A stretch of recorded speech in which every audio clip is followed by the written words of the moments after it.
Hey guys, welcome to another video of MaxiAspie, and today I'll be doing part one of a Q&A. So when I do my speeches at Oxford Brookes University, normally what happens is they go around the room, they've got like this hat and they put loads of questions in it which they write down. And basically, because of time and everything else, normally we don't get through all the questions. I normally answer some, and then, the rest of the questions, I always say I'm going to make a video and put it on my YouTube channel. And this is what today is. We had quite a few questions, and to answer them, I know that I can waffle for England, so I want to do two parts of this Q&A. So that leads me to my first question.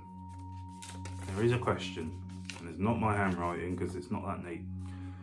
Is there anything you had, like the green box, so what they're referring to there is a green box in year 5, which my teacher made me to write down my thoughts and stresses, basically taught me how to prioritise worries and stresses, which did help. Is there anything you had, like the green box, that you think we could place in our own future classrooms, something that would make it feel more inclusive for a child right away?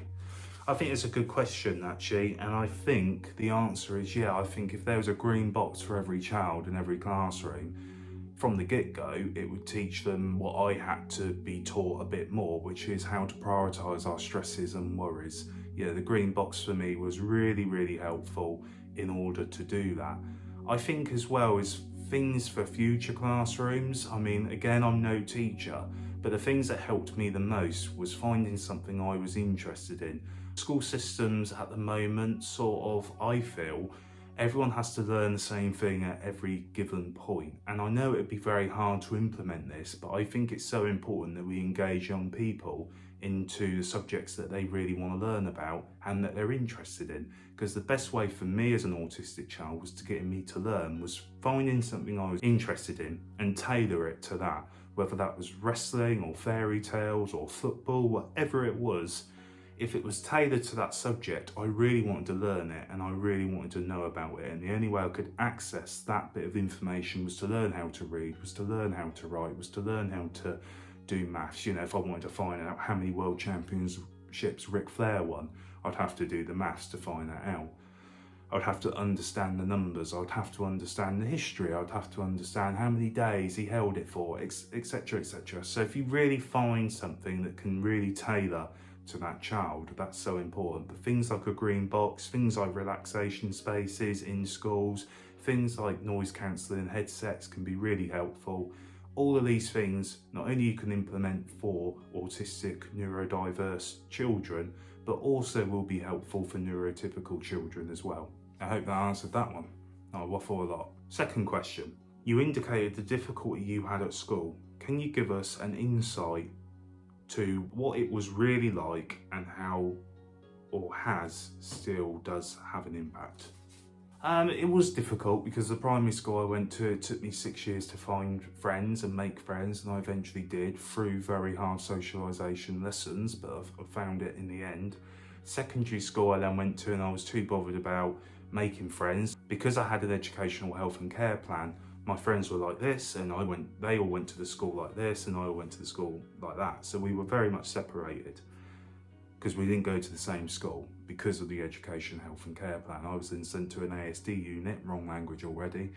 And basically from there, I found that they just wanted autistic children in their department who went to classes, who did well, but the ones that first showed signs of trouble would be kicked out. And that's what happened to me. At the time, my granddad had just died, so it's very hard to deal with grief and not really having any friends to talk about that to, because then I had to make new friends, and the only way that I felt I could make new friends was being naughty or mischievous. I found it very difficult.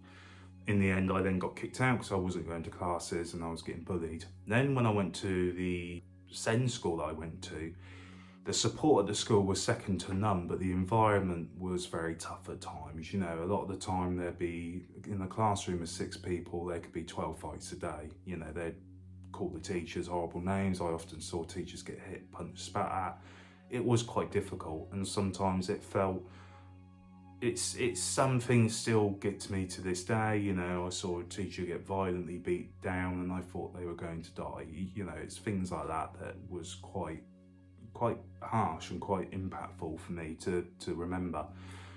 But the support they gave was second to none. But I think the things that still stick with me is the violence, the trouble that these young people were going through, the lives that they had, the reason they were the way that they were. That still sticks to me to this day, and that was sort of a little bit of an insight, and what still impacts me to this day, really. Third question. Do you ever marshal behaviours for the benefit of others or yourself? What is the overall impact of this? Answer to that is all the time. I lived through my life sort of trying not to for a little while, and that didn't really work, and I've learned that I then have to sort of mask it again. The impact, I'd say, is more for me. It benefits other people tremendously because they don't have to sort of, I suppose, lack of a better word, put up with what's going on here, and I just then take it home and it ends into burnout or a meltdown. So it does have a tremendous impact. You try and mask to make it better for other people, also better for yourself to make sure that you can get by in today's society. That does come at a price, and a lot of the time it will leave you not wanting to not think about something, always keeping your mind busy, always worrying about everything that you can to basically not go into meltdown or burnout mode. So it does have a tremendous impact, and yes, I still use masking to this day, although when I do my acting it's very funny because it's like, okay, don't mask anymore, just be more autistic, and I find that so ironic. Fourth question. How did the Equality Plus Autism Act help and benefit you? To be honest, I think more during employment. It's helped me tremendously. As a kid, it helped me obviously not a lot because it didn't come in until 2009 and the Equality Act didn't come in long after. So for my adult life, it's helped a lot. There's still boundaries and things that have been put in my way, barriers that I still think, well, you know, sometimes I've needed help and not had access to, for instance, disability money because quote unquote not autistic enough, or well-dressed, which was the reason I was turned down. So there are some boundaries and barriers that still put in play, but I think it's helped me a lot to really express my rights as an autistic person, and it's also helped me in employment situations when I've wanted support and needed help and had to stick up for my rights, and that's helped a lot. It's paid a lot of dividends in those cases. The sad reality is we should never ever need to get to that point of where we need to quote things like the Autism Act or the Equality Act to help and get us support, but unfortunately we still live in that time where we do. But that's where it's helped me tremendously, more for our adult life and employment, and I think there still needs to be a lot of change to help people in schools, colleges and universities as well. And the fifth question and last question for part one. In placement, I wanted to build strong relationships with all the children, but some struggled with talking to me. How could I attempt to start getting to know them?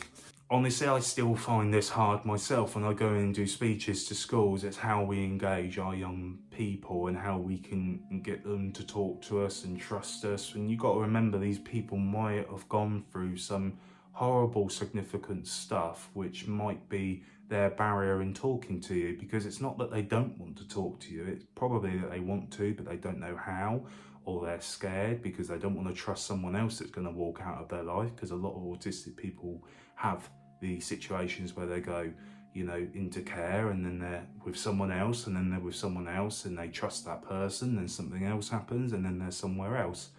So honestly, I wouldn't take it to heart. I would carry on trying. Do not give up. Make sure that young person knows that you're not going away, that you're always going to be there, whether they talk to you or not, that you're there if you ever need it. And rest assured that young person will come and talk to you. Just you not giving up will mean a lot to them. It will show them that, hey, she's still here or they're still here, you know, so why shouldn't I talk to them? And engage their interests, find out what they like, find out, you know, what they're really passionate about. Because honestly, if I had a teacher come up to me and want to talk about wrestling, my God, we'd be there all day. So finding their interests and finding their things that they need help with as well. Like I would have loved a maths teacher to say, let's do a one-to-one session on reading or maths, but about something I like. You know, that would have been really, really key for me. So it's engaging their interests, making sure that they know that you're there no matter what and that you're not going to give up on them. And I think that's all that a kid really wants, is they just want to feel loved, protected and safe, and know that they've got someone that they can talk to. So guys, I hope you enjoyed part 1 of this. I hope that answered all the questions, and guys, thank you for watching as always. Take care and goodbye for now.